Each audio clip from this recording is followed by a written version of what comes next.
Okay, guys, I wanted to show you these additional steps right here. This is Milestone 5, Task 1. And of course, if you go into your Milestone 5, Task 1 instructions overview, you come down here, you get these video tutorials. Now, these are fantastic, so please watch through these and also go through the textbook, which shows these techniques step by step. Really important. These are critical techniques in Photoshop. Any designer would be expected to be proficient in these techniques. So please take your time on this and really get it right, okay? So what I'm going to do is I'm not going to demonstrate these because she does a fantastic job. But what I'm going to do is I'm going to take over here. And once you have finished the lesson, make the following additional changes to the document. Now, we've had these in each of our textbook exercises. And the reason being is this kind of draws a bridge between these techniques and real world use. And so each of these techniques can be used in your caricature project. Okay, so the first thing we're going to do is, okay, this would be the finished file, right? And I have just opened up the end file, but of course you will have all of your edits here that you have created to get to this point. So the first thing that I'm going to do here is I'm going to start my work, and I'm just going to demonstrate these. Use any of the repair tools, clone, stamp, healing brush, or patch tool. I'm going to demonstrate all three. And it's asking you to get rid of this crack right here in the wall to the right of her leg. So let's zoom in there, okay? And let's go in order. So clone stamp, clone stamp. Let's go to clone stamp, which is right here. Go to clone stamp tool. Let me move over here. And basically, all you do with this is find an area that has good pixels and you'll replace the bad pixels. So I'm just going to come over here. I'm going to place the cursor right there. I'm going to option click, and that's going to select all of these pixels. And now I can just come over here and replace those pixels. Okay, pretty cool, huh? All right, let's go back. Now let's demonstrate healing brush.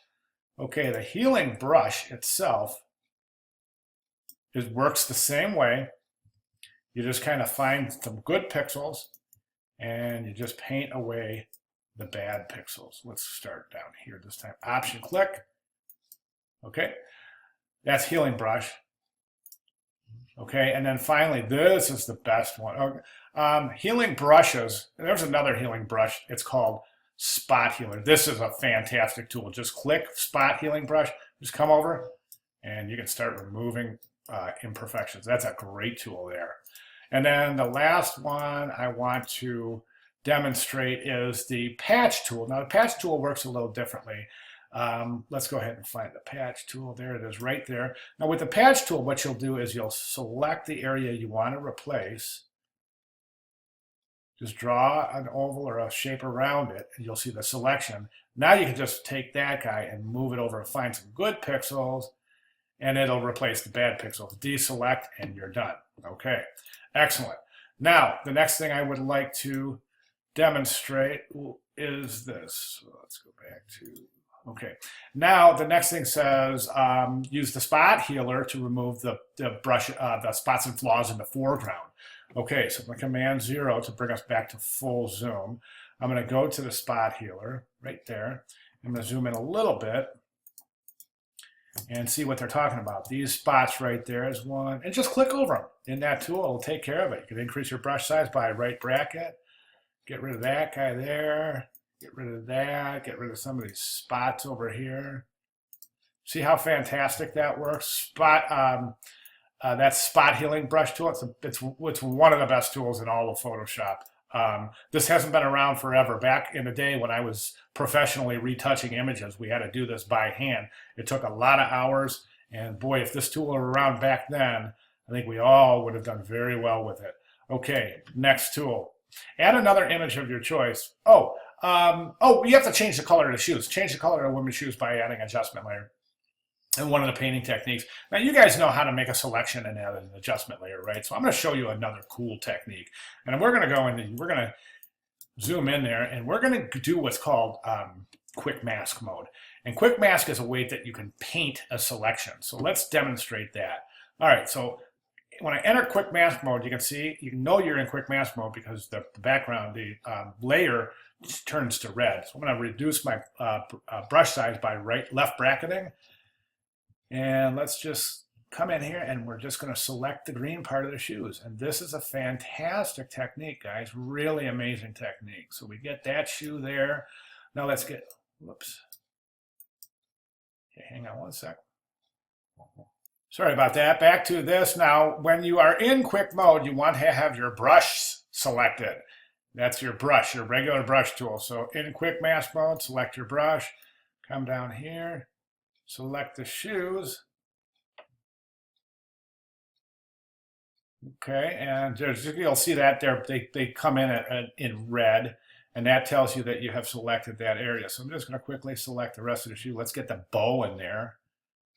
I can reduce my brush size by left bracketing, increase my brush size by right bracketing. Let's get the rest of that shoe. That's a nice taper right there in the shoe. Let's get that rest of that shoe selected. There we go. Okay, now I'm going to Command 0 to bring you out to full zoom.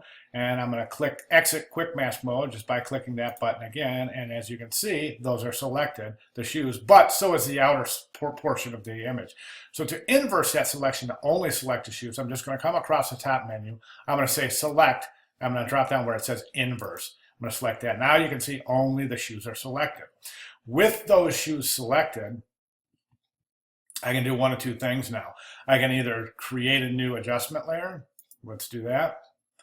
And let's go to hue saturation. Okay, there it is. All right. Now, if I go to my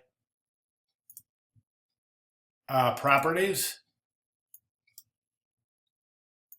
we can see that, look at the shoes. The shoes are now changing color because we have the mask in place and we're using the hue saturation tool. That's awesome, right? Okay, so we've done just about everything. Now the only thing we do, this should all be reviewed right here. We'll add another image and change the color and the lighting. So let me show you how to do that. So here I'm just going to go to File and let's go Place Embedded. And the reason I'm selecting Place Embedded is because I want it to embed the image in the Photoshop image. So let's go and let's select this tennis ball right here and let's place that. Okay, there's the tennis ball. Let's move it over onto the wall. To accept that placement, just come right over there and hit that check mark. Okay, now to zoom in, I want to mask out the background of the tennis ball, and this of course should all be reviewed.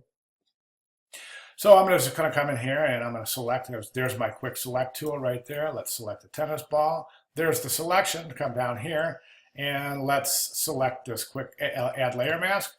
And there's the tennis ball. Go to our move tool. Let's drop it right on top of that wall right there.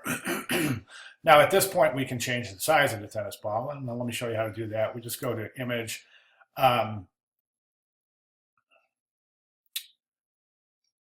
Sorry, let's go to, sorry about that. So I want to reduce the size of that tennis ball right there. So we're just going to come right over to Edit, Transform, and I'm going to go to Scale.